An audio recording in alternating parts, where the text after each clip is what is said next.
అనంతపురం ప్రభుత్వ ఆసుపత్రిలో మహిళా వైద్యురాలిపై కార్పొరేటర్ నరేష్ చౌదరి దురుసు ప్రవర్తనకు నిరసనగా వైద్యులు ఎస్పీ కార్యాలయం వద్ద నిరసన చేపట్టారు.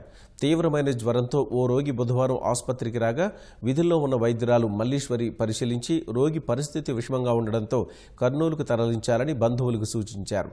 కాసేపటికే నరేష్ చౌదరి తన అనుచరులతో వచ్చి రోగి ఎలా ఉన్నాడంటూ తనపై దాడికి యత్నించారని బాధితురాలు ఆవేదన వ్యక్తం చేశారు.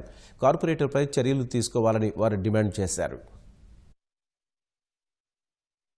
నిన్న డాక్టర్ మీద జరిగిన దాడి గురించి మేము ఈరోజు ఇక్కడ ఎస్పీ ఆఫీస్ గారి దగ్గరికి ప్రొఫెషన్గా రావడం జరిగింది. కార్పొరేటర్ నటేష్ చౌదరి గారు 20-30 మంది వాళ్ళ మనుషులతో కలిసి ఏఎంసీకి రావడం జరిగింది.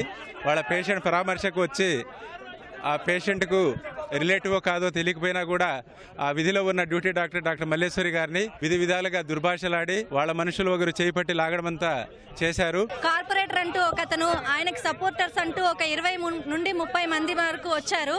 ఒక పేషెంట్ గురించి వచ్చాము, డీటెయిల్స్ కావాలి అని గొడవ చేశారు. చాలా దుర్భాషలాడారు. ఆడవాళ్లతో ప్రవర్తించాల్సిన పద్ధతిలో అయితే ప్రవర్తించలేదు.